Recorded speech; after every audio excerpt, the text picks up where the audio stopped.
Hello नमस्कार दोस्तों, स्वागत है आप सभी का स्टडी संग्राम के यूट्यूब चैनल पर। यूपी बीएड एंट्रेंस एग्जाम जो कि आपके फॉर्म ऑनलाइन होना शुरू हो चुके हैं। अब ऑनलाइन आवेदन होना शुरू हो चुके हैं तो उसमें आपके अनेकों डाउट हो सकते हैं और अगर आप फॉर्म अप्लाई करना चाहते हैं एक एक डाउट को आपको पूरा क्लियर समझाया जाएगा। और ये आपको बुंदेलखंड यूनिवर्सिटी ने जो आपको पूरा दिया है ये इसमें आप समझ नहीं सकते। अगर आप इसको पूरा पढ़ना चाहते हैं तो टेलीग्राम पर दे देंगे और आप पढ़ सकते हैं। टेलीग्राम की लिंक आपको डिस्क्रिप्शन में मिल जाएगी। अब इसको हम तो कहेंगे पूरा आप देख लीजिए, एक भी डाउट आपका सिंगल नहीं बचेगा। अब शैक्षिक अर्हता आखिर आपका क्या रहने वाली है इसमें तो आप समझिएगा। अगर आप ग्रेजुएशन कर रहे हैं, अगर आप अपेयरिंग में हैं या ग्रेजुएशन कर चुके हैं और आपके 50% अंकों के साथ किसी में आपका क्या है ग्रेजुएशन हुआ है, अगर 50% अंकों के साथ आपका न्यूनतम 50% अंक होने चाहिए तो आप इस फॉर्म को अप्लाई कर सकते हैं।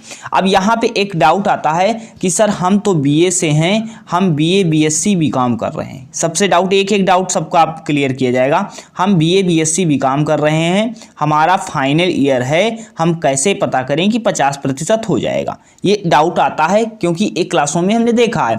तो सबसे पहले आप फर्स्ट ईयर और सेकंड ईयर का स्कोर जोड़ लीजिएगा और आपको पता लग जाएगा कि फाइनल में हमारा 50% पूरा होगा या नहीं होगा। ये इनका डाउट हो गया।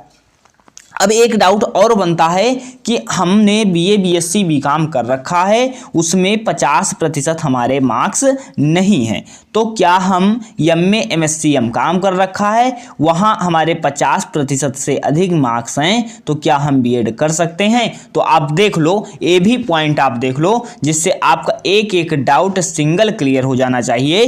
कि यहाँ पे देखिएगा आपको क्या दिया गया है, विश्वविद्यालय स्नातक उपाधि या स्नातकोत्तर उपाधि। अगर आपका किसी में भी 50% से अधिक है तो आप बीएड कर सकते हैं। अब बात करते हैं बी और बीटेक वालों के लिए। गणित एवं विज्ञान की विशेषता वालों के लिए कम से कम 55% अंक होने का चाहिए। कम से कम क्या होना चाहिए, 55%। और जिन लोगों ने बीए बीएससी कोई ग्रेजुएशन कोर्स रखा है उनका 50% मार्क्स होना चाहिए। तो ये डाउट जो है सबसे बड़ा डाउट था, यहाँ पर क्लियर हो जाता। अब की बार जो मेन पॉइंट आप 4 देखेंगे, इसमें क्या दिया गया है कि संपूर्णानंद संस्कृत विश्वविद्यालय वाराणसी से संबंध महाविद्यालय जो होंगे उनकी अर्हता का विवरण जो अलग दिया गया है। अब ये अलग पूरा पढ़ने के लिए आप टेलीग्राम ज्वाइन कर लीजिएगा, वहां पे आपको मिल जाएगा।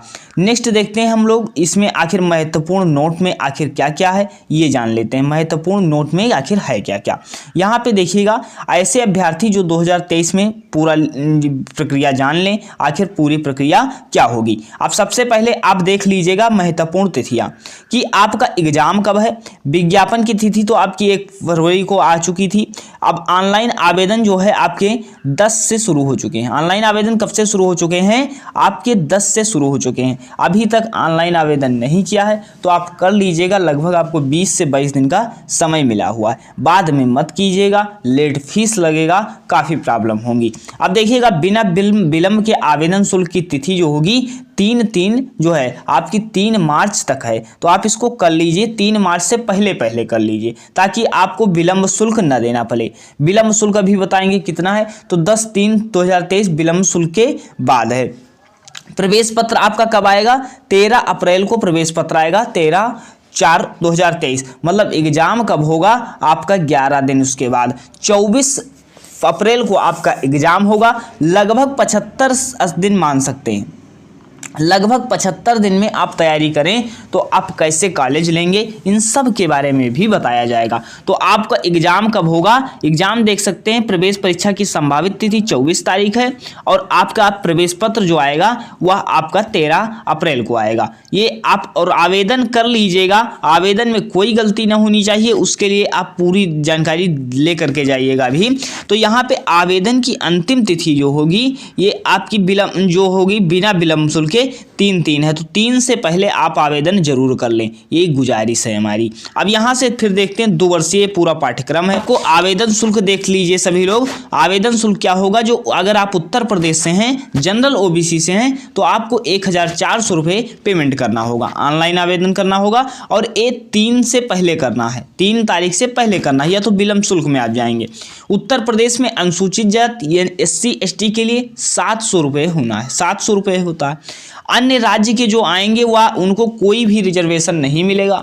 जैसे वह अगर SC ST या OBC से हैं तो वह जनरल से फाइट करेंगे और जनरल का चालान देंगे। तो जनरल का चालान 1400 है तो जनरल का ही चालान वो लोग देंगे। अब देखिएगा जो लेट फीस, अगर आप लेट करते हैं, लेट वैसे मत कीजिएगा, अगर लेट करते हैं तो आपको 600 रुपये ज़्यादा देने होंगे, जनरल OBC को 2000 देने होंगे, SC ST को 300 ज़्यादा देने होंगे, 1000 देने होंगे, और अन्य राज्य से आ रहे हैं तो वो भी 600 रुपये ज़्यादा देंगे क्योंकि वह जनरल में फाइट करेंगे।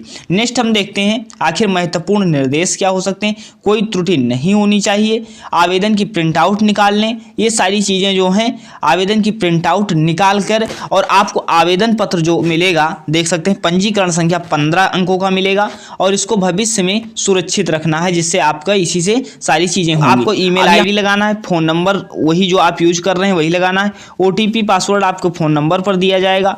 और उसके बाद हम देख सकते हैं पूरी प्रक्रिया क्या होगी।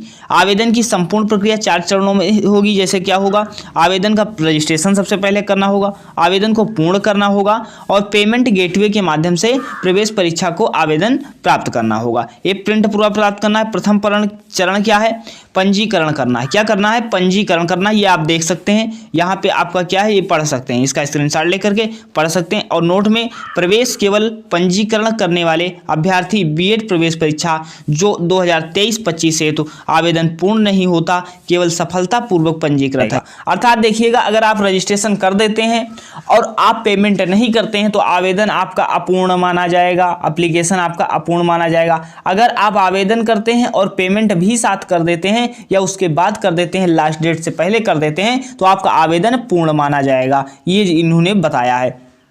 नेक्स्ट हम लोग देखते हैं कि आवेदन का द्वितीय चरण को पूर्ण करना होगा। सारी चीज़ें आपको भरनी होंगी अपने हिसाब से, पूरी चीज़ें। तृतीय चरण होगा, शुल्क पेमेंट करना होगा, भुगतान करना होगा। नेक्स्ट आप देख सकते हैं कि आप ऑनलाइन आवेदन संबंधी आपकी जानकारी, सबसे महत्वपूर्ण जानकारी आप देख लीजिएगा, इसमें क्या रहने वाली है। अभ्यर्थी का नाम आपको डालना है, आप हाई स्कूल मार्कशीट से सारी चीज़ों को डालिएगा। पिता का नाम हाई स्कूल मार्कशीट के हिसाब से डालिएगा, माता का नाम आप डालिएगा, और जन्म तिथि आपको फिल करना है। ईमेल ID जो आप उपयोग में ले रहे हैं वही उपयोग कीजिएगा ताकि कोई मैसेज वगैरह आए तो आपको मिल जाए। मोबाइल नंबर आपको वही उपयोग करना है जो आपके पास है। लिंग ये सब आपको डालना है। और ये जो है आप उत्तर प्रदेश के मूल निवासी हैं या नहीं है, देख सकते हैं। श्रेणी होना चाहिए जनरल OBC, तो जनरल OBC के लिए सबसे पहले आप देख लीजिएगा इसमें क्या होने वाला है। देख सकते हैं जाति प्रमाण पत्र जो है 1 अप्रैल 2020 के बाद का होना चाहिए। और आय प्रमाण पत्र इन लोगों ने क्या बोला है, आय प्रमाण पत्र अपलोड करना होगा 1 जुलाई 2022 के या उसके बाद का। 1 जुलाई 2022 के बाद का आय प्रमाण पत्र अपलोड करना होगा। ये बिल्कुल क्लियर इन्होंने बता दिया, ऐसी गलती नहीं होना चाहिए। उत्तर प्रदेश के राज्य अनुसूचित जनजाति पिछड़ा वर्ग से अभ्यर्थी क्लिक ना करें, सामान्य के सम्मुख क्लिक करें। अर्थात जो दूसरे राज्य से हैं और वह आर्थिक पिछड़े हैं, कमज़ोर हैं, लेकिन वह अपनी कैटेगरी को न चुन करके वह सामान्य की कैटेगरी को चुने। इन्होंने कहा है अगर आप SC ST OBC से बिलोंग कर रहे हैं, जैसे मान लीजिए अगर आप दूसरे राज्य से आते हैं तो आप जनरल चुनिएगा, अपनी कास्ट को। बैंक के बारे में बताया गया है, क्या उसमें आपकी सारी चीज़ें भरनी होंगी। वैवाहिक स्थिति के बारे में आपको बताना होगा आवेदन फॉर्म में। नेक्स्ट देखिएगा, पिन कोड आपको डालना होगा, फोटो पहचान डालनी होगी। ये सारी चीज़ें, फोटो अभ्यर्थी के हस्ताक्षर होने चाहिए।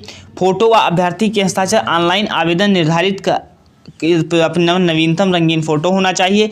35x40 mm में फ़ोटो आपका होना चाहिए। 50 KB में होना चाहिए। JPG फॉर्मेट में होना चाहिए।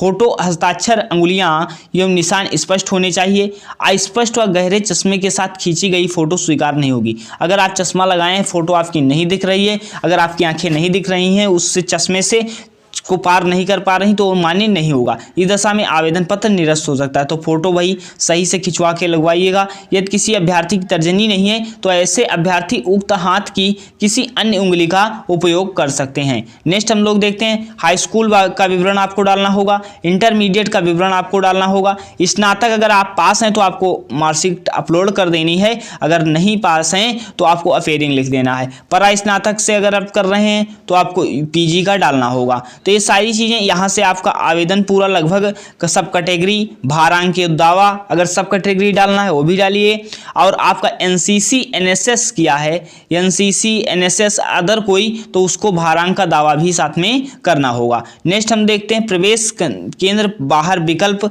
आपको शहर का विकल्प भी दिया गया है कि कितने शहर चुन सकते हैं, और इसमें क्या है परीक्षा केंद्र परिवर्तन है तो आवेदन पत्र किसी भी दशा में स्वीकारा नहीं जाएगा, आप परिवर्तन नहीं कर सकते, भर लीजिएगा उसी समय जो भरना है जिसमें आपको कहाँ मिल सेंटर चाहिए। विषय समूह जो है, विषय समूह अभ्यर्थी अपने विषय समूह का चयन करें, जैसे आप बीए से हैं तो बीए के सब्जेक्ट को ही चुनेंगे, बीएससी के सब्जेक्ट को चुनेंगे, बीकॉम को, मतलब अपनी स्ट्रीम को चुनेंगे कि हमने इस स्ट्रीम से कर रखा है, उसी स्ट्रीम के आपके 50-50 क्वेश्चन होंगे तीनों साल के मिला करके। घोषणा क्या इसमें दी गई, डिक्लेरेशन दिया गया है कि आप प्रिंट आउट की मूल प्रति अपने पास रख लें, पंजीकृत रख लें, पासवर्ड रख लें, ताकि भविष्य में कोई भी प्रॉब्लम आपको ना आए। तो यहाँ से आप देख सकते हैं आरक्षण जो बताया गया है, ऊर्ध्वाधर आरक्षण भी किया जाएगा, क्षैतिज आरक्षण जो है ये आप पूरा पढ़ सकते हैं सारी चीज़ें, और हमने ये पूरी चीज़ें बताने का प्रयास किया। अब आप एक बार सिलेबस देख लीजिए, जो लोग पहली बार सिलेबस देख रहे हैं सिलेबस देख लीजिए। प्रवेश पत्र प्रारूप जो होगा माइनस मार्किंग आपकी 1/3 की रहने वाली है। पेपर आपका जो पूरा होगा, प्रश्नों की संख्या, प्रथम प्रश्न पत्र जो होगा आपके 50 प्रश्न होंगे और आपके भाषा के 50 क्वेश्चन होंगे, अर्थात सामान्य ज्ञान के आपके जनरल नॉलेज के 50 क्वेश्चन होंगे।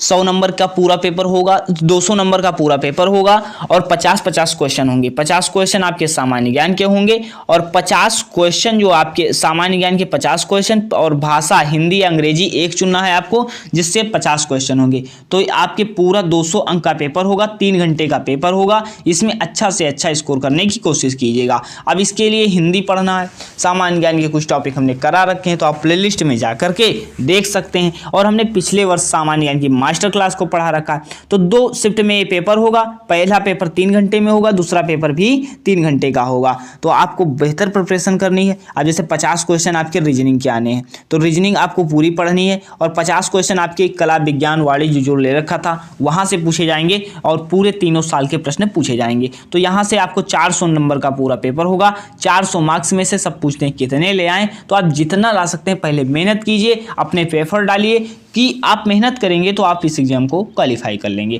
तो ये सारी चीज़ें हमने बताने का पूरी जानकारी दी। अगर कोई भी सिंगल डाउट आपका है और ये पूरी पीडीएफ पढ़ना चाहते हैं तो आप टेलीग्राम ज्वाइन कर लीजिए, लिंक डिस्क्रिप्शन में है, और या तो आप सर्च कीजिएगा यूपी बीएड एंट्रेंस 2023 टेलीग्राम पे सर्च कर लीजिएगा, आपको हमारा ही टेलीग्राम मिलेगा। लगभग 171 लोग इस समय जुड़े हुए हैं, और स्टडी संग्राम अगर सर्च करेंगे तो भी आपको मिल जाएगा, स्टडी संग्राम सर्च करेंगे तभी मिल जाएगा। ये दोनों पीडीएफ आप पूरी पीडीएफ पढ़ सकते हैं और सारी चीज़ों को देख सकते हैं। हम आशा करते हैं अगर कोई भी डाउट हो, सिंगल डाउट हो, तो आप कमेंट में पूछ सकते हैं, उसका रिप्लाई दिया जाएगा। मिलते हैं नेक्स्ट वीडियो में, अभी तक यहीं तक।